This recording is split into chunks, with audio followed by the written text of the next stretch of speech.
সম্মানিত মা বোনদের জন্য কয়েক মিনিট আমি একটা হাদিস বলছি।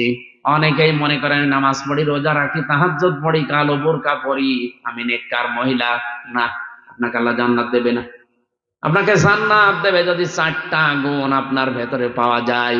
1 নম্বরে, স্বামী যখন বাইরে থেকে আসবে, দুনিয়ার সব কাজ মেয়েদের জন্য তখন সব নিষিদ্ধ, সব শেষ। আপনি স্বামীকে সময় দেবেন, এটা আপনার আসল কাজ। এরকম বউ আজ বাংলাদেশে নেই, এই কারণে অনেকে পরকীয়া প্রেম করে। যদি আপনার কাছে রাগ মনে হচ্ছে, খারাপ মনে হচ্ছে, এটাই বাস্তব।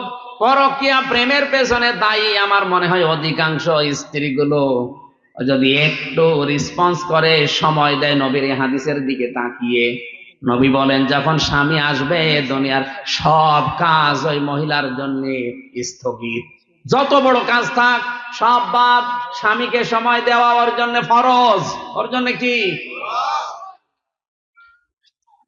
স্বামী এসেছে 8 ঘন্টা ডিউটি করে, ও সময় দেওয়া দূরের কথা, ও হাঁসের খাবার দিয়ে নিয়ে ব্যস্ত। তোর হাঁসই বড় হয়ে গেল, ওই হাঁসের গলা টিপে মেরে ফেলা দাও। দ্বিতীয় নম্বরে, যে স্বামী যেটা পছন্দ করে ওটা যদি জায়েজ হয়, আপনার জীবন থাকতে ওইটা পছন্দ করা লাগবে। স্বামী যদি পছন্দ করে যে আপনি হাতা কাটা ব্লাউজ গায়ে দিয়ে স্বামীর সামনে থাকেন, কোনো অসুবিধা নেই। স্বামী যদি পছন্দ করে আপনি চুল ছেড়ে দিয়ে স্বামীর সামনে থাকেন, কোনো অসুবিধা নেই। আর যতগুলো চুল আপনার স্বামী দেখবে অতগুলো সওয়াব হবে। স্বামীর চুল না দেখিয়ে উনি মেলায় যাচ্ছে চুল দেখাতে। যত পুরুষ মানুষ আপনার চুল দেখবে, আল্লাহর কসম প্রতিটি চুল কিয়ামতে সাপ হয়ে আপনাকে কামড় দেবে। কোন স্বামী যদি তার স্ত্রীর মাথার উপরে হাত রাখে, যতগুলো হাত চুলের নিচে পড়বে, যত চুলের নিচে হাত পড়বে অতগুলো সওয়াব ওই মহিলা ওই স্বামীর নামে আল্লাহ লিখে দেবে। কোন স্বামী যদি স্ত্রীর হাত চেপে ধরে মহব্বতে হাসি দিয়ে, যতগুলো গোনা ওই দিনে হয়েছে সগীরা সব আল্লাহ হাতের মাঝখান দিয়ে ঝরিয়ে দেয়। আমরা হাতও ধরি নিজের বোর বাদ দিয়ে অন্যেরটা। স্বামী আমার এখানে, আমি যারা আছে এখানে যত স্বামী বসে আছে, প্রত্যেকটা স্বামী পছন্দ করে এটা যে বিয়ের পরে যেন আমার মা বাবা আমার সাথে থাকে। কথা বলা লাগবে। কিন্তু আজ 100টার 98টা বউ এটা চাই না। কথা বলুন। এই জন্যই তো বৃদ্ধাশ্রম তৈরি হচ্ছে, এই জন্যই তো আলাদা হওয়ার সিস্টেম বাড়তেছে। খালি বারবার শ্বশুর বাড়ি থেকে ওরে বুদ্ধি দেয়, আলাদা থাক, আলাদা হয়ে যা, ভালো খেতে পারবি। আরে বেটা, ওর পেছনে আজ 25 বছর শ্রম দিলেও যে বুড়ো বুড়ি তারা এখন ডিলেট। কার কার বউ এরকম আছে যে আলাদা থাকতে চায়, বউ মা বাবার সাথে থাকতে চায় না? হাত তোলেন তো। এই এলাকায় এই ওয়াজ করা ঠিক নেই, এই জেলায় নেই। আলহামদুলিল্লাহ, আমি হাদিস বলা বন্ধ করে দিলাম, আমার দরকার নেই। আমি অন্য হাদিস বলছি নাকি? এই সত্যি কি এরকম এলাকায় গাজীপুরে বৃদ্ধাশ্রম তৈরি হয়েছে কোন কারণে? আপনারা হাত তুলছেন না কোন কারণে? হাত তোলেন, কোনো ভয় নেই, ক্যামেরা আমার দিকে, হাত তোলেন। একজন তাও যে হাত তুলেছে, ও মুরব্বীর বউ বেশি আছে কিনা সন্দেহ। বউ বেশি থাকা সম্ভব না। 3 নম্বরে, স্বামীর সম্পদ এবং তার সন্তানকে দেখে শুনে রাখবে, ইসলামের পথে চালানোর জন্য চেষ্টা করবে। 4 নম্বরে, স্বামীর মনে দুঃখ দিয়ে কোনো কথা, কোনো বরদোয়া দেওয়া যাবে না, এটা হারাম। পৃথিবীতে ফেরাউনের মতো এত বড় ভয়ঙ্কর নাফরমান জানোয়ার স্বামী কারো কপালে? কথা বলেন না কেন? কি জানোয়ার ছিল, নিজের স্ত্রীর হাতে পেরেক লাগিয়েছে, পায়ের ভেতরে শলাকা লাগিয়েছে, কপালে পেরেক লাগিয়েছে, আর মাথার উপরে গরম তেল ঢেলে দিচ্ছে। কোরআনে কারিমে আল্লাহ একজন মহিলার নাম দিয়েছে যাকে আল্লাহ জান্নাতে একটা ঘর বানিয়ে দেবে।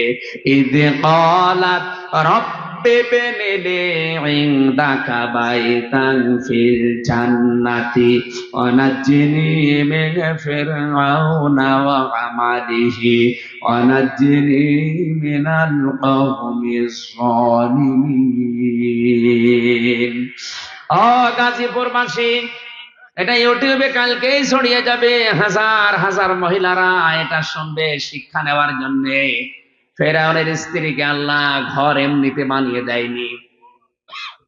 অত্যাচার যখন তার স্বামী লোকজন দিয়ে করাচ্ছিল, আল্লাহ পাক জান্নাত পাঠিয়ে দিলেন জিবরাইলকে দিয়ে, ধরো তুলে ধরো। হযরতে আসিয়া জান্নাত দেখার পরে খুশি হয়েছিলেন, ডাক দিয়ে বলেছে, মাবুদ ওই জান্নাতে তুমি আমার জন্য একটা ঘর বানিয়ে দাও, যে ঘরে বসে বসে সব সময় তোমারে দেখা যায়। তুমি আমার এই অত্যাচার দেখে, আমার উপরে জুলুম দেখে রাগ করো না, মন খারাপ করো না। আল্লাহ, আমার উপরে যে আমার স্বামী লোকজন দিয়ে অত্যাচার জুলুম করায়, এই জুলুম থেকে তুমি আমাকে বাঁচাও। লক্ষ্য করে অনাজ্জিনি, এখানে টান আছে, অনাজ্জিনি মিন ফিরআউনা ওয়া আমালিহি অনাজ্জিনি মিনাল কওমিজ জালিমিন। যাদেরকে দিয়ে জুলুম করায় এই জালেমদের থেকে, আর আমার স্বামী ফেরাউনের জুলুম থেকে তুমি আমাকে বাঁচাও, কিন্তু আমার স্বামীর উপরে তুমি গজব নাজিল করো না। এত বড় কঠিন অত্যাচারের পরেও তিনি স্বামীর জন্য বরদোয়া দেয়নি, মন খারাপ করেনি, উল্টা পাল্টা ধারণা দেয়নি। আর আপনি একটা সাবান কম হলে গালি দেন, উল্টা পাল্টা ধারণা করেন যে জীবনে তো আমার সংসারে কিছু পেলাম না। আপনি মানুষ, আপনি মনে করছেন আমি নামাজ পড়ি, রোজা রাখি, কালো বোরকা পড়ি, তাহাজ্জুদ পড়ি, আমি জান্নাত পাবো না? জান্নাত চারটা ফরজ কাজে মেয়েদের 3 নাম্বারের কাজ এটা, স্বামীর মন জয় করা লাগবে জায়েজ পন্থায়। এত বড় অত্যাচারের পরও স্বামীর নামে বরদোয়া দেয় না, অথচ আজ হাজারো মহিলা স্বামীর মনে দুঃখ দেয়। উল্টা পাল্টা কথা বলি, নামাজ পড়ছো, নামাজ আছে, নামাজ শেষ, সব ব্যর্থ করে দেবে আল্লাহ। আপনার দুনিয়াও ধ্বংস, আখিরাতও ধ্বংস। এই পৃথিবীতে আর একজন মহিলাকে আল্লাহ নিজে সালাম দিয়েছেন শুধু স্বামীর জন্য, ভক্তি শ্রদ্ধা থাকার কারণে, হযরতে খাদিজা। একটাই মহিলাকে আল্লাহ দুনিয়ায় সালাম দিয়েছে জিন্দা অবস্থায়। তার পুরা জীবনে আমি পড়ে দেখেছি, হযরতে খাদিজাকে সালাম দেওয়ার পেছনে কারণ ছিল তিনি স্বামী ভক্তা ছিলেন। কি ছিলেন? স্বামীর প্রতি এত আনুগত্য দেখিয়েছে, নিজের যে সম্পদ গুলো ছিল ওই জামানায় তিনি 7 নাম্বার ধনী ছিলেন, পুরো আরব জানে। এত সম্পদ সব স্বামীর পায়ের নিচে এনে দিয়েছিলেন, যান সব আমি দিয়ে দিলাম। অথচ আজ হাজারো মহিলা স্বামী ক্যান্সারে মরে গেলেও এক বালা বিক্রি করে দিতে পারে, আরো বলে খাদিজার মতো জান্নাতে যাবে। তোমার নামাজ নেওয়ার জন্য, রোজা নেওয়ার জন্য, কালো বোরকা নেওয়ার জন্য আল্লাহ বসিয়ে আছে। আপনি থামেন, আপনাকে আমি সতর্ক করলাম কোরআন দিয়ে, হাদিস দিয়ে। পৃথিবীতে যে কোনো কাজের সিস্টেম তাকান, সে রোজা বলেন, হজ বলেন, যাকাত বলেন, পৃথিবীর যত ফরজ ইবাদত আছে, করলেই ঠিক থাকে না, ওটা ভেঙ্গে যাওয়ার কিছু কিছু কারণ আছে। ওযু ভাঙার কারণ 7টা, নামাজ ভাঙার কারণ 19টা, হজ ভাঙার কারণ 5টা। এরকম প্রত্যেকটা ইবাদত ভেঙ্গে নষ্ট হয়ে যাওয়ার কয়টা করে কারণ আছে না নেই?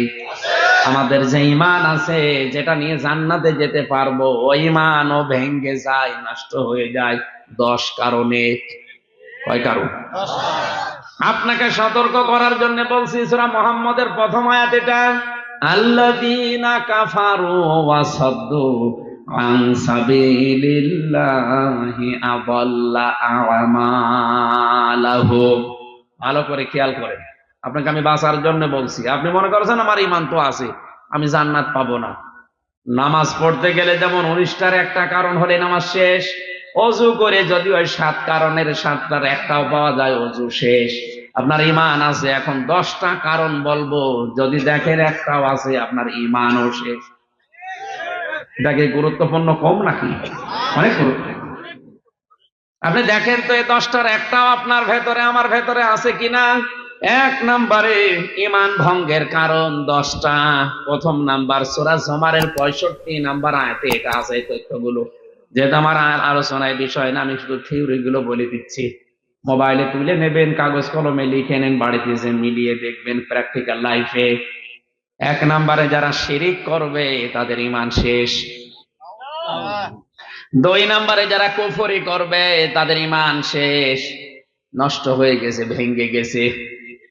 3 নম্বরে নেফাক, মনের ভেতরে যাদের মুনাফিকি আছে, উপরে ফিটফাট, ভেতরে সদরঘাট।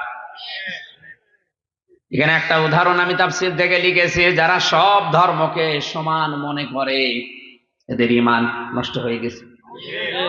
আজ হিন্দুদের কিছু ভোট পাওয়ার জন্য যারা বলে আমরা সার্বজনীন সনাতন ধর্মে সবাই এসে হাজির হইলাম, ওই ধর্মকে আপনি ইসলাম ধর্মের মতো মনে করলেন কোন কারণে?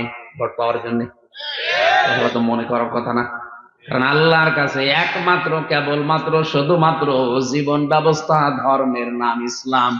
ইসলাম বাদ দিয়ে ৪৫০০ ধর্ম দুনিয়ায় আছে, সব আল্লাহর কাছে বাতিল। আমি কি বানালাম এগুলো? এটা সূরা আলে ইমরানের ৮১ নম্বর আয়াতে এই তথ্যটা আছে। তাহলে সব ধর্মকে যারা সমান মনে করেন তারা কোরআনের এই আয়াতের সাথে সূরা আলে ইমরানের ১৯ নম্বর আয়াত আর ৮১ নম্বর আয়াতের সাথে পুরা কন্ট্রাডিকশন। তাদের আপনার ঈমান ভেঙে গেছে। ৪ নম্বরে নবী ছাড়া অন্য কারো আদর্শ যার ভালো লাগে, এটা সূরা তাওবার ৮০ নম্বর আয়াতে, সূরা ৮০ নম্বর আয়াতে ২ জায়গায় আছে। আব্দুল্লাহ বিন ওবায়ের নাম শুনেছি সারা জীবন, লোকটার পুরা জীবন আমি পড়েছি, কোন সমস্যা আমার চোখে তেমন আমি পাইনি। খালি একটা সমস্যা তার ছিল, ও নামাজ রোজা দাড়ি টুপি জোব্বা পাগড়ি মেসাক করা সব ছিল, কিন্তু আদর্শ মানতে গিয়ে বিশ্ব নবীকে বাদ দিয়ে আবু জেহেলকে মানত। একটা মাত্র কারণে ওর ঈমান শেষ। ও মুনাফিক শুধু না, মুনাফিকের সর্দার। মারা যাওয়ার পরে নবীজিকে আল্লাহ ডাইরেক্ট জানিয়েছেন, হে নবী, ওর কবরের পাশে দাঁড়া দেওয়ার কথা, ওর জানাজা দূরের কথা, ওর কবরের পাশ দিয়েও আপনি যাবেন না। ওয়ালা তুসাল্লি আলা আহাদিম মিনহুম মাতা আবাদা ওয়ালা তাকুম মাতা আবাদা ওয়ালা তাকুম আলা কবরি। হে নবী, ওর কবরের পাশ দিয়েও যাবেন না, দাঁড়ানো তো দূরের কথা, জানাজা আরো দূরের কথা। আমার মনে হয় আয়াত পড়ার পরে যতটুকু মনে হচ্ছে, বাংলাদেশে যদি এখন কোরআন নাজিল হওয়ার সিস্টেম থাকতো, অনেকের জানাজা নসিব হইতো না, কারণ ধরা পড়ে যেত। এ লোকটার সব পেয়েছি আমি, ওর দাড়ি ছিল নবীজির মতো, ওর জব্বা ছিল নবীর মতো। আমির হামজার পেছনে না, ও নামাজ পড়তো রাসূলুল্লাহর পেছনে, নবীজির সাথে রোজা রেখেছে, ইফতারি করেছে, মসজিদে নববীতে কাবা শরীফে নামাজ পড়েছে, সব ঠিক ছিল। শুধু আদর্শ মানার ক্ষেত্রে নবীকে মানত না। রাজনৈতিক জীবনে ওর আদর্শ ছিল আবু জেহেল। এই আয়াতটা অনুযায়ী আর এর জীবনী অনুযায়ী বাংলাদেশে কত মানুষ মুনাফিক আপনি বলেন? কিছুদিন আগে একটা জরিপ পেয়েছিলাম, এই দেশে বিশ্ব নবীকে একমাত্র আদর্শ মানার মতো মানুষ ১০০ জনের ১৪ জন। কয়জন? ১০০ জনের ১৪ থেকে সর্বোচ্চ ১৫ জন যদি বাদ দেন, থাকে কত?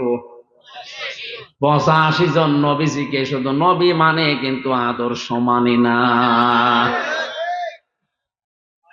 তাহলে ওই লোকটা সব কিছু মেনেছে, আদর্শ নবীকে মানে না, এই জন্য যদি জাহান্নামে শুধু যাবে না, ও জাহান্নামের নিচে থাকবে। ইন্নাল মুনাফিকিনা ফিদ দারকিল আসফালি মিনান নার। এখানে যারা আলেম আছে জিজ্ঞাসা করেন আসফাল ইসমে তাফসিল, ও শুধু জাহান্নামে যাবে তা না, জাহান্নামের একেবারে নিচে যাবে। ইন্নাল্লাহা জামিউল মুনাফিকিনা ওয়াল কাফিরিনা ফি জাহান্নামা জামিআ। সূরা নিসা ৫ নম্বর পারা ১৯ নম্বর পৃষ্ঠা ১৫ নম্বর লাইনের ১৪০ নম্বর আয়াত। আল্লাহ তাআলা বলেন, অবশ্যই আমি আল্লাহ জাহান্নামে একত্রিত করব মুনাফিক আর কাফেরদের। আগে কার নাম? আরো জোরে বলেন। যে লোকটা তো ঈমানও গ্রহণ করেছে, কিন্তু ঈমানে এর ভেজাল একটাই, ও আদর্শ হিসাবে রাজনৈতিক জীবনে নবীকে মানত না। এই গাজীপুরের ১০০ জনের পচা ৮০ জন ধরা খাবে। কথা বলেন, তার ভেতরে আমু হয়তো পড়ে যেতে পারে, কারণ আমার আদর্শ হিসাবে বিশ্ব নবীকে ভালো লাগে না। আমার আদর্শ হয়ে দাঁড়িয়েছে আমার বাবা, আমার চাচা, আমার দাদা। তার আদর্শ আবু জেহেল রাজনৈতিক জীবনে, এজন্য যদিও জাহান্নামের নিচে যায়, তা আপনি কোথায় যাবেন? ফতোয়া হামজারে জিজ্ঞাসা করা লাগবে না, আপনি নিজের কাছে জিজ্ঞাসা করেন। আপনার ইমান নেই, আপনি মুনাফিক, ভেঙ্গে গেছে ইমান। যারা রাসূলের আদর্শের চাইতে অন্য আদর্শকে ভালো মনে করে তাদের ইমান ভেঙ্গে যায়। কি হয়? 5 নম্বরে আল্লাহর বিধানকে যাদের ভালো লাগে না, এটা তো আমার মনে হয় আরো বেশি। আল্লাহর বিধানকে যাদের ভালো লাগে না, কোরআনে কারীম প্রচার করো, প্রসার করো, বাধা দিও না, তাহলে আমল ব্যর্থ হয়ে যাবে। এ কথা কার? এই মাহফিলটা নিয়েই বসেন তো, এখানে কোরআন প্রচার হবে, প্রসার হবে, এই উদ্দেশ্য ছাড়া এদের আর কোনো উদ্দেশ্য আছে বলে আমার মনে হয় না। এরা লাভবান হবে, এক একজন 10 কোটি টাকার মালিক হবে, এরকম কিছু নাকি? এদের একই উদ্দেশ্য যে কোরআন এলাকায় প্রচার হবে, প্রসার হবে, মানুষ কোরআনের কাছে আসবে। আল্লাহর এই কথাটা সূরা মায়েদা 7 নাম্বার পারা 1ম নাম্বার পৃষ্ঠার 83 নাম্বার আয়াতে আছে। ওয়াইযা সামিউ মা উনজিলা ইলার রাসূলি তারা আ'য়ুনাহুম তাফিদু মিনাদ দাম'i মিম্মা আরাফু মিনাল হক ইলা আখির আয়াত। হে নবী, মানুষকে যখন কোরআন শোনাবেন, দেখবেন যারা কোরআনের মর্ম মানেগুলো উপলব্ধি করার চেষ্টায় আছে, যারা বুঝতেছে আল্লাহ কি বলে, ওদের চোখের দিকে তাকিয়ে দেখবেন ওরা কাঁদতেছে। আল্লাহর কথাগুলো বোঝার মতো যোগ্যতা যাদের আছে, ওরা নীরব নিস্তব্ধ হয়ে চিন্তা করবে, আর ভেতর থেকে এমনিতে কান্না আসবে, ওরা টেরও পাবে না। এখানে সবার চোখে পানি আসবে না। যাদের বোঝার মতো, উপলব্ধি করার মতো ক্ষমতা আছে, দেখবেন মনের অজান্তেই চোখ দিয়ে পানি পড়ছে। বিশ্ব নবী তো আমার তার জীবনী পড়ে দেখেছি, রাহিকুল মাকতুমে হাত তুলতে দেরি হতো, কোরআনের কথা শুনলে চোখ দিয়ে পানি আসতে দেরি হতো না। আর আমরা তার উম্মত, হাত তোলা না, ঠ্যাং তুলে বসে থাকলে চোখে পানি আসে না, কারণ আমরা তো বুঝি না যে আল্লাহর বক্তব্য কি। আল্লাহর এইটাও একটা বিধান যে কোরআন প্রচার করো, প্রসার করো। এ বিধান কার? এই দিকে তাকে এলাকার যুবকেরাই আয়োজন করেছিল, যারা বুঝে হোক না বুঝে হোক বাধা দিয়েছেন। আল্লাহর কসম, আপনার ঈমান ভেঙে গেছে। আপনার মতো মানুষ মারা গেলে আপনার জানাজা দেওয়া, কবরে দেওয়া বেকার। আপনি এমনিতেও জাহান্নামে যাবেন, অমনিও জাহান্নামে যাবেন। কারণ ফাআহবাতা আ'মালাহুম, আমলের বহু বচন আমাল। যত আমল আপনি এর আগে করেছিলেন সব আল্লাহ ভেঙ্গে ফেলেছে, নষ্ট করে দিয়েছে, ব্যর্থ করে দিয়েছে। সূরা মুহাম্মদের 1ম আয়াত। এরপরও যদি বলেন ফতোয়া হচ্ছে না, এদিকে আসেন, ঝড়ি কোদাল দিয়ে আপনার ফতোয়া দিচ্ছে। 6 নাম্বারটাই পেয়েছি, দিনের কোন বিধানকে কেউ যদি কটাক্ষ করে খারাপ ভাবে, এটা দিনের বিধান না? নফল ইবাদতের ভেতরে সর্বোত্তম বললাম। তাহলে এই বিধানটাকে যারা কটাক্ষ করলেন, ষড়যন্ত্র করলেন, আপনার ঈমান কিন্তু নষ্ট হয়ে গেছে। আপনি এখন আবার কালেমা পড়ে মুসলমান হন, নয়তো এরকম মুসলমান দাবি করছে যারা কোরআন বিরোধী, এদের জানাজা পড়াও জায়েজ নেই।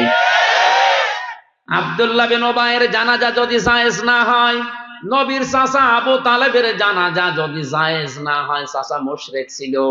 আজ যারা সজ্ঞানে স্বেচ্ছায় কোরআনের অনুষ্ঠানগুলো প্রচারে বাধা দিচ্ছেন, বন্ধ করে দিচ্ছেন, আমার মনে হয় আপনিও আব্দুল্লাহ বিন উবাইয়ের মতো। আপনার জানাজা কবরে দেওয়া জায়েজ হয় কি করে, আমার তো বুঝে আসছে না। আমরা হয়তো লোক দেখানোর জন্য চাপে পড়ে করছি, কিন্তু আল্লাহ কবুল করবে না। কারণ নবীর চাচা আবু তালিব মারা যাবার পরে নবীজি নিজে তার কবরের পাশে দাঁড়িয়ে হাত তুলেছিলেন, আল্লাহ তুমি আমার চাচা আবু তালিবকে মাফ করে দাও, কারণ এই লোকটা সারা জীবন আমার পেছনে শ্রম দিয়েছে। হযরত জিবরাইল এসে বলে, হে নবী, হাত নামান। কার জন্য হাত তুলেছেন? এটা আপনার চাচা, আমি জানি। সারা জীবন আপনাকে বাড়িতে রেখে লালন পালন করেছে, পিঠে নিয়ে, মুখে নিয়ে, বুকে নিয়ে মানুষ করেছে, দেখেছি। কিন্তু লোকটা মুশরিক। লোক কি? সূরা তাওবার 113 নাম্বার আয়াতটা নাযিল হয়, মা কানা লিন নাবিয়্যি ওয়াল্লাযীনা আমানু আইয়াস্তাগফিরু লিল মুশরিকিন ওয়ালাউ কানু উলি কুরবা মিন বা'দি মা তাবায়্যানা লাহুম আন্নাহুম আসহাবুল জাহিম। আল্লাহ পাক বলেন, হে নবী, শুধু আপনার জন্য না, দুনিয়ায় কোনো ইমানদারের জন্যও এটা জায়েজ নেই, শোভনীয় নেই, উচিত নেই। এটা কখনো করবেন না যে কোনো মুশরিক মারা গেলে আমার কাছে ক্ষমা চাবেন, যদিও এটা আপনার নিকট আত্মীয়। যে নবী কোনদিন হাত তুলেছে কবুল হয়নি এমন আমি পাইনি, মনের ভেতরে কামনা আসলেই কবুল হয়ে গেছে। সেই নবী হাত তুলে বসে আছে, আল্লাহ হাত ফেরত দিচ্ছে। চাচা মুশরিক, আর আমাদের চাচা টাটকা মুশরিক, মরে যাচ্ছে। 5টা 10টা গরু জবাই করে হুজুর দিয়ে দোয়া করে মনে করছে জান্নাত পেয়ে বসে আছে। জান্নাত, ও জাহান্নামও যাবে কিনা আল্লাহ জানে। আপনার বিবেকে কি বলে বলেন? নবীজির চাচাকে যদি আল্লাহ আয়াত নাজিল করে সতর্ক করে, আর হামজার চাচার কোন সিরিয়াল আছে? টাটকা মুশরিক মরে যায়, 20টা গরু জবাই করে দিলাম, লোকজন খাওয়া দাওয়া করে পায়খানা করে শেষ করে দিল, মনে করছে চাচা জান্নাত পেয়ে বসে আছে। এটা খালি খাওয়া দাওয়াই হয়, তাছাড়া কিচ্ছু হয় না। আর একটা বিষয় হচ্ছে, মানুষ মারা গেলে তার জন্য যা করা হয় সেটা আরবি নাম হচ্ছে সাদাকা। তার নাম কি? মৃত মানুষের জন্য যা করা হয় তার নাম কি? আরো জোরে, জোর হইল না, আর একবার বলেন। সাদকার মাল খাওয়া জায়েজ আছে, শুধু এতিম মিসকিন গরিব অসহায় এদের।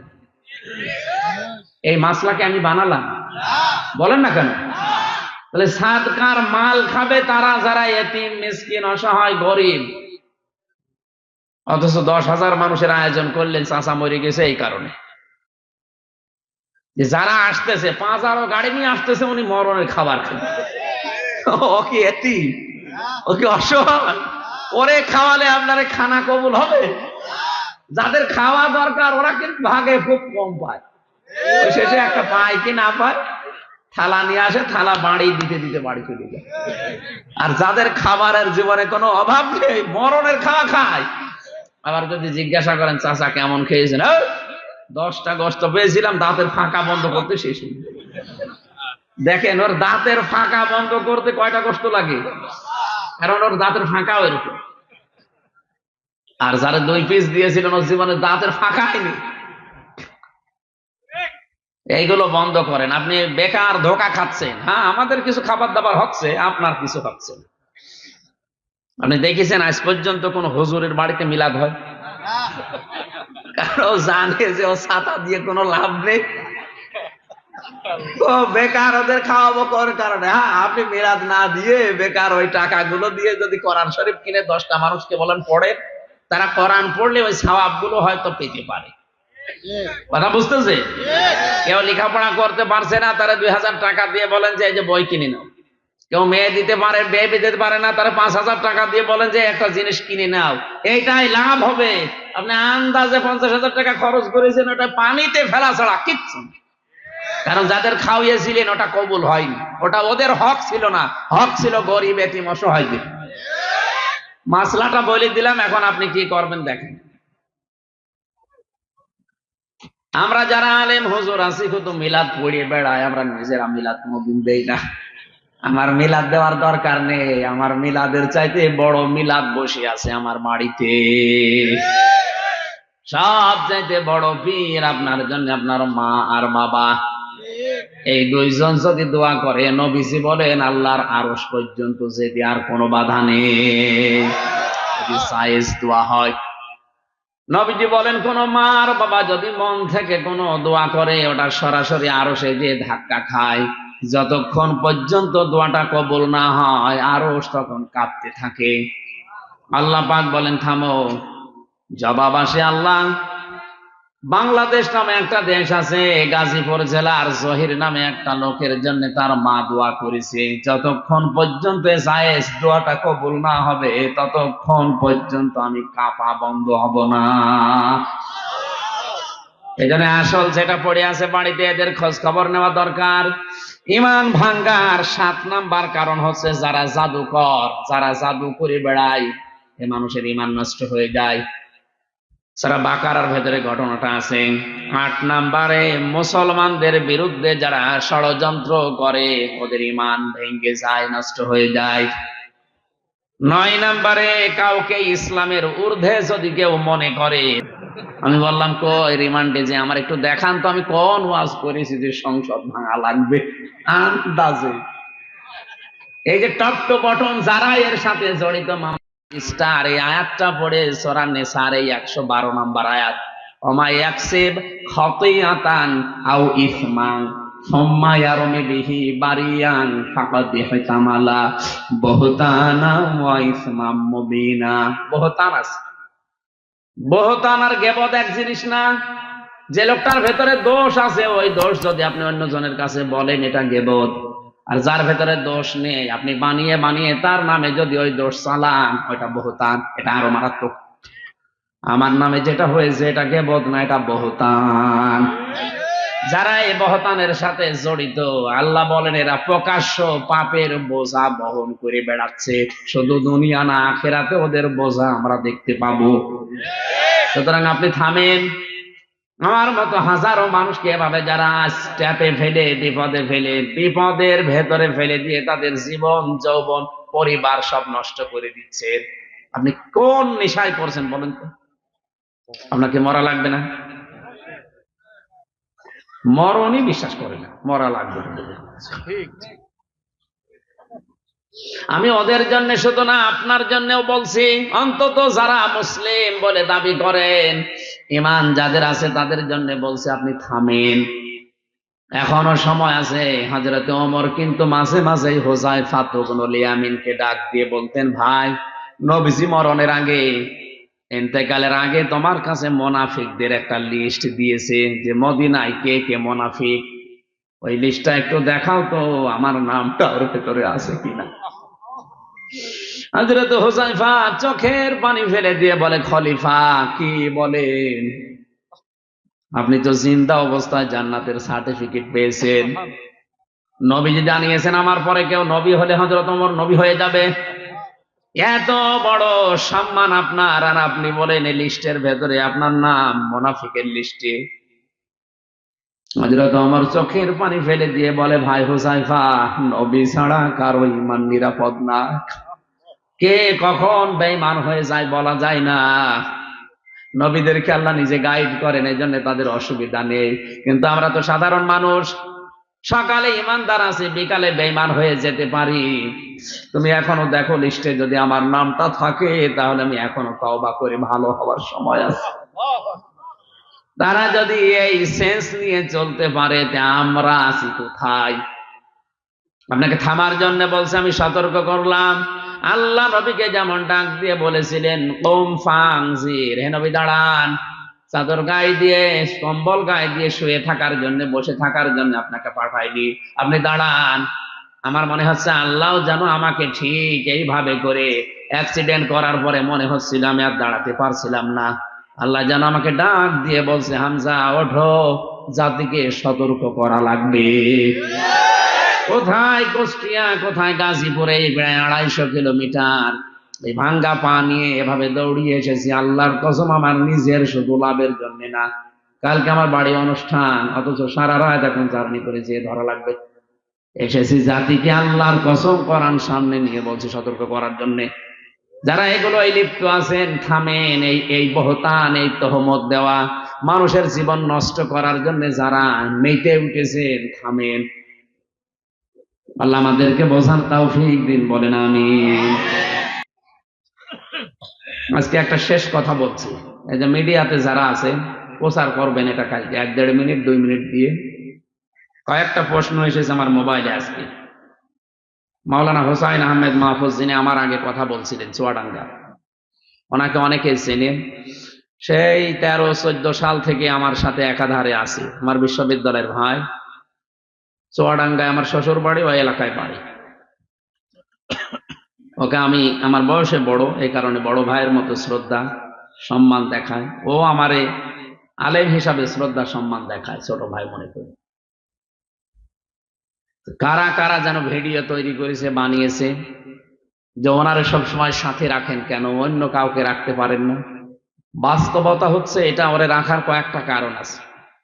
এই যে বিভিন্ন জায়গা থেকে যে দাওয়াত গুলো আসে সারা দেশ থেকে, 560টার উপরে থানা বাংলাদেশে, এবং ভারতের 3-4টা রাজ্য, বিশেষ করে কলকাতা, আসাম, এদিকে মেঘালয়, এরপরে এই যে আগরতলা, এই 4-5টা রাজ্য মিলে যত দাওয়াত আসে, সারাদিন যদি আমি দাওয়াত নিতে থাকি তাহলে মোবাইলই ধরা লাগবে আমার।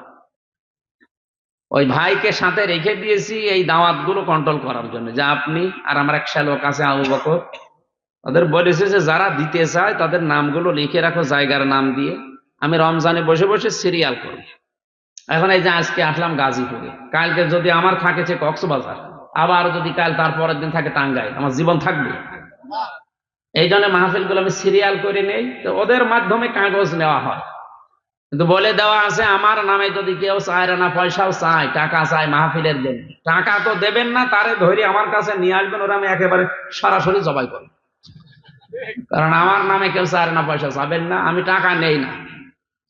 মাহফিল করে ওইভাবে আগের থেকে চায় না, পয়সা আমার দরকার নেই, আমার বাবার যা আছে, আমার যা আছে, চলার মতো আছে, আপনার টাকা নেওয়ার কোনো দরকার নেই।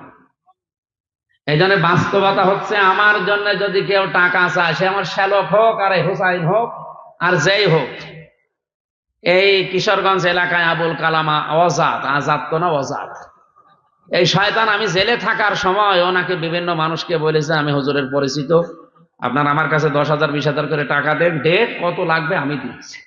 আর মানুষও পাঠান, এই কিশোরগঞ্জ, ভৈরব, এরপরে এই যে ব্রাহ্মণবাড়িয়া, এই এলাকার মানুষগুলো প্রায় 30টার উপরে ওরে 10,000 15,000 20,000 করে টাকা দিয়েছে, মানে ডেট পেয়ে যাচ্ছে, অথচ আমি তখনও জেলে। আমি তো ডিসেম্বরের 8 তারিখে বের হলাম, এর আগে শুনছি ও প্রায় 3.5 লাখ 4 লাখ টাকা মানুষের কাছে খেয়ে ও এখন ভারতে চলে যায় বসে আছে। আমি বের হওয়ার পরে আমার নাম্বার কিভাবে জোগাড় করি, আমার সেই আদালতে তো মোবাইল আর নাম্বার আছে, আমি পরবর্তীতে একটা নাম্বার তুলে হোসাইনকে দিয়েছি, ও আবার ছড়িয়েছে, এই কিছু মানুষের কাছে গেছে, যেতেছে সবার কাছে ছড়িয়ে গেছে। ওই তখন বলছে যে হুজুর ওই যে আবুল কালাম আজাদ, এই শয়তান আমাদের কাছে ভাবে আপনার নামে টাকা নিয়েছে, ডেট দিন। ডেট আমি পাবো কোথায়? বের হওয়ার 2 দিনের ভেতরে সারা দেশ থেকে মানুষ যেয়ে মাত্র 40-42টা মাহফিল হয় রোজার আগে, সব নিয়ে নিয়েছে। এখন ওই তো নিয়েছে 30টা। এখন ওনারা বলছে আমাদেরও করে দেন না, আমরা কমিটির কাছে মুখ দিতে, আমি কি করবো, আমি ওরা চিনি। এই জন্য বের হওয়ার 2 দিনের ভেতরে একটা লাইভ করেছিলাম যে আমার নামে কেউ যদি টাকা চাই দেবেন। এমনকি হোসাইন ভাইও যদি কারো কাছে বলে যে হুজুর এটা 20,000 টাকা দেন, ওর নামে আমারে সরাসরি যদি দেখাতে পারেন যে টাকা চেয়েছে, ওরা আজকে তাড়িয়ে দেবে। আমি বহু চেষ্টা করেছি বিভিন্ন জায়গায়, ওর নামে, কাশেমের নামে, আরো বিভিন্ন যারা ভক্ত আছে ধরার, আমি পারিনি, কারণ আমি জানি যে এরা আমার বিশ্বস্ত, এরা এইগুলো অন্তত করবে না। তো মানুষ উল্টা পাল্টা ছড়িয়ে এদের নামে কালার করার জন্য ভিডিও বানাচ্ছে। সোলাইমান ভাই নামে একজন, উনি ভিডিও বানিয়েছে, উনি জেনে না জেনে আমি জানি না, হয়তো আপনার এটা ঠিক হয়নি, সঠিকভাবে কোনো জিনিস না জেনে আন্দাজে মন্তব্য করলে কি হয় দেখলেন না, হাত আটকিয়ে যাবে যেদিন সেদিন টের পাবে। মাওলানা হোসাইনের নামে আমার সাথে প্রায় উনি পোস্টার দেখিয়েছে যে সব জায়গায় দ্বিতীয় বক্তা রাখা হয়। কেন রাখা হয়? কেন রাখা হয়? 2টা কারণ বলছি। 1 নম্বরে ওরে রাখি, আমি তো রাত্রে এখন নেমেই গাড়ির পেছনে ঘুমিয়ে পড়বো, কারণ কালকে আবার দিনের বেলা একটা, রাতের বেলা একটা, আমার তো শরীর টিকাতে হবে। এখন সারা রাত গাড়িটা চালাবে ড্রাইভারে, ওরে জাগিয়ে রাখা লাগবে না? কথা বলছে না কেন? জাগিয়ে রাখার জন্য তো একটা লোক দরকার। ওই হোসাইন সামনে বসে গল্প করে, ড্রাইভার জেগে থাকে। এই ধাক্কাটা মেরেছে ড্রাইভার ঘুমানোর কারণে, ট্রাকের সাথে, এই যে লাশবাহী ট্রাকের সাথে লাগে, দিনের বেলায় ধাক্কা লাগিয়ে দিয়েছে। যদি গল্পে থাকতো তাহলে এই কাজটা হইতো না।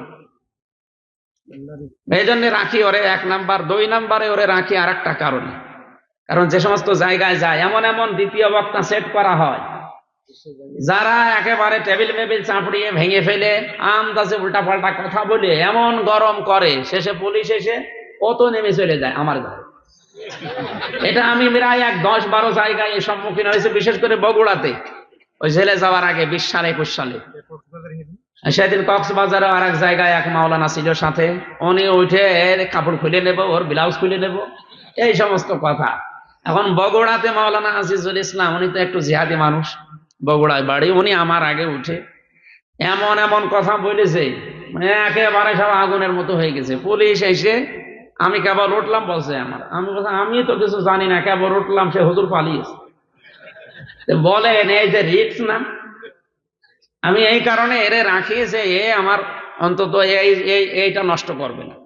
ও যাই করুক, ও টাকা পয়সা কালেকশনের হুজুর, আমি ওইগুলো পারি না, আমার আসলে হয় না। এই জন্য ওরে রাখি যে কালেকশন মালেকশন করে অন্তত মাহফিলটা জমা। আর ওয়াজ তো মেন তাফসির করার জন্য নিয়ে আসেন আপনারা, আমি যতটুকু পারি করব। আমার কথা কি বুঝেছেন? আসলে যারা সিন্ডিকেট মনে করেন বা দালাল এগুলো বলেন, আসলে এগুলো মিথ্যা কথা, আন্দাজে দোষ দেবেন না। আমি 3 বছর ভেতরে ছিলাম অন্ধকারে, এক ঘরের ভেতরে, মনে করেন জেলখানায়। 3 বছর তো বাইরে, ওকে একটা মাহফিলও করেনি। ও নিজে ইচ্ছা করলে তো ওর শত শত মাহফিল হয়, আমার সাথে থাকে, আমারও উপকার হয়। আর একসাথে থাকে অনেক দিন ধরে, প্রায় 8-10 বছর ধরে, এই জন্য আমারও উপকার হয়। আমার সব দিক থেকে উপকার, বিশ্বস্ত মানুষ, এলাকার মানুষ। এই কারণে আমি রাখি যেন মাহফিলটা নষ্ট না হয়। এমন এমন জায়গায় যে মাহফিল নষ্ট করে ফেলে দিতে বক্তারা, এই কারণে আমি সবার সাথে থাকতে চাই না। উল্টা পাল্টা ধারণা ওর প্রতি করবেন না। হ্যাঁ, যদি আমার শ্যালক হোক, হোসাইন হোক, কাশেম ভাই হোক, টাকা যদি কেউ কারো কাছে চায় আমারে জানাবেন, তাহলে আমি ওই বিষয়টা দেখবো। আমি আগে টাকা পয়সা নেই না, আসার পরে আপনার সামর্থ্য অনুযায়ী হাদিয়া দেওয়াও সুন্নত, নেওয়াও সুন্নত, এই কারণে নেই। আর অধিকাংশ টাকাগুলো আমি দ্বীনের জন্য, ইসলামের জন্যই খরচ করি। আল্লাহ যেন কবুল করেন, আমি আল্লাহুম্মা আমিন। হ্যাঁ, অবশ্যই মোনাজাতটা করে যান ভাই। ভাই রাত 12টা 5 বাজে, তাহাজ্জুদের সময়। বসেন। রব্বানা যালামনা আনফুসানা ওয়া ইল্লাম তাগফির লানা ওয়া তারহামনা লানাকুনান্না মিনাল খাসিরিন। রব্বুল আলামিন, গাজীপুরের এই ময়দানের দিকে তাকাও।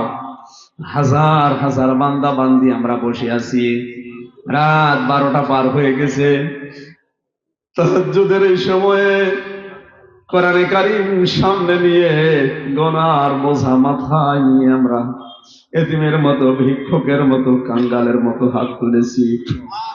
জীবনে কিছুই যদি তোমার পছন্দ না হয়, আজকের এই দৃশ্য দেখি মাফ করে দাও। সওয়াব যদি দিয়ে থাকো, কোটি কোটি করে বাড়িয়ে দাও। কিয়ামতের দিনে সুপারিশ করে জান্নাতে নিয়ে যাবে, নবীর রওজায় পৌঁছিয়ে দাও। এই মাহফিলের আয়োজন যে যুবকগুলো করেছে, আল্লাহ এই যুবকদেরকে যে মা পেটে নিয়েছে, মায়ের পেট তুমি খাদিজার মতো বানিয়ে দাও। মাহফিলটা বাস্তবায়নের জন্য তোমার যে বান্দাগুলো পেছনের দরজা দিয়ে চেষ্টা চালিয়েছে, বিশেষ করে আমার বড় ভাই আফজাল হোসেন খান, আল্লাহ তার মা বাপকে মাফ করে দাও। তাকে যে দায়িত্ব দিয়েছে ও সততার সাথে ওমরের মতো পালন করার তৌফিক দাও। মাহফিলের প্রধান অতিথি, বিশেষ অতিথি, সভাপতি আমার জহির ভাই সহ নাম না জানা যত যুবক বাইরের দেশ থেকে টাকা পয়সা, নিজেদের শ্রমের টাকা পয়সা পাঠিয়ে মাহফিল বাস্তবায়ন করেছে, তাদের কর্মজীবনে বরকত দিয়ে দাও। এলাকায় মাটির নিচে যত মানুষ আছে, আল্লাহ কোরআনের ইজ্জতে মাফ করে দাও। সম্মানিত মা বোনদেরকে আসিয়ার মতো, খাদিজার মতো বানিয়ে দাও। আল্লাহ তাআলা মুক্ত জীবনে যখন ফিরিয়ে দিয়েছো, আমার কণ্ঠটা তুমি আগের অবস্থায় ফিরিয়ে দাও। আমার শরীরটা সুস্থ করে দাও, আমার পায়ের ব্যথা তুমি ভালো করে দাও। কোরআনে কারীম প্রচার করার জন্য যে ইলম লাগে, যোগ্যতা লাগে, আল্লাহ তুমি আমাকে ভিক্ষা দাও। আমার ইখলাস বাড়িয়ে দাও। আল্লাহ আমার ইলম তুমি বাড়িয়ে দাও। রব্বি জিদনি ইলমা, রব্বি জিদনি ইলমা, রব্বি জিদনি ইলমা। মাওলানা হুসাইন আহমেদ মুফতি ইউনুস শরীফ, নাম না জানা কত আলেম এখানে বসে আছে। আল্লাহ, আলেমরা বড় মাজলুম আজ বাংলাদেশে, আলেমদেরকে তুমি মেহেরবানি করে কবুল করে নাও। রব্বুল আলামিন, আগামীতে এই মাহফিলটা কোরআনের জন্য আরো বড় করে তুমি কবুল করো। কত মানুষ কত আশা নিয়ে আমিন আমিন করছে, অনেক রোগী হাত তুলেছে, অনেক অসুস্থ হয়ে বিভিন্ন জায়গায় পড়ে আছে। আমাদেরকে শেফায়ে কামেলা আজেলা নসিব করো। রব্বুল আলামিন, এমন এমন কঠিন রোগ আমাদের দিও না যে রোগ হলে আমাদের আর সহ্য হয় না। রোগের পেছনে টাকা খরচ না করে ওই টাকাগুলো কোরআনের পেছনে খরচ করার তৌফিক দাও। আল্লাহ তাআলা, অনেকগুলো মানুষের নাম আমরা দেখতে পাচ্ছি, তোমার বান্দারা বান্দিরা কত রোগে রোগী। মাসুদ রানা, রাব্বি, শরীফুল হাসান, রফিক, সানোয়ার, সাইফুল, রাশেদ, যত মানুষ কোরআনের জন্য শ্রম দিয়েছে বিভিন্ন কায়দায়, আল্লাহ তুমি তাদের দিকে ওসমানের মতো এগিয়ে যাও। আমাদের মনের জায়েজ আশাগুলো তুমি ফেরত দিয়ে না, কবুল করে নাও। রব্বানা হাব লানা মিন আজওয়াজিনা ওয়া যুররিয়াতিনা কুররাতা আয়ুনিন ওয়াজআলনা লিল মুত্তাকিনা ইমামা। রব্বির হামহুমা কামা রব্বায়ানি সাগীরা। আল্লাহ তুমি আমার মা বাপকে মাফ করে দাও, তাদেরকে হেদায়েত নসিব করো, দ্বীন ইসলামী মানের উপরে টিকে থাকার তৌফিক দাও। আমার স্ত্রীকে ক্ষমা করে দাও, আমার সন্তান দুইটাকে তুমি ফাতেমার মতো বানিয়ে দাও। বারাকাল্লাহু লানা ওয়া লাকুম ফিল কোরআনিল আযীম। কখন মরণ চলে আসে জানি না। 24 ঘন্টার 18 ঘন্টা আমরা গাড়িতে থাকি। আল্লাহ তাআলা পরশুদিন যে অবস্থা হয়েছিল, তুমি তো হাতে ধরে আমাকে বাঁচিয়ে দিয়েছো। ট্রাকের সাথে ওইভাবে ধাক্কা লাগলে আমার গাড়িটা যেভাবে দুমড়িয়ে মুচড়িয়ে শেষ হয়ে গেছে, আমার তো চিহ্ন পাওয়ার কথা না। কুদরতি হাতে যেভাবে বাঁচিয়ে দিয়েছো আল্লাহ, তুমি আমার জীবনটাকে সহি সালামতে রাখো, ইমানের সাথে রাখো। যখনই আজরাইলকে পাঠাবা সাধারণ ভাবে মরণ দিও না। আল্লাহুম্মা ইন্নী আসআলুকা শাহাদাতান ফি সাবিলিক। আমি শহীদের মরণ চাই, শাহাদাতের মৃত্যু চাই। আল্লাহ তুমি আমার মরণকে শাহাদাতের মরণ হিসাবে কবুল করে নাও। শেষ কথা যেন জীবনে এটা বলতে পারি, লা ইলাহা ইল্লাল্লাহু মুহাম্মাদুর রাসূলুল্লাহ।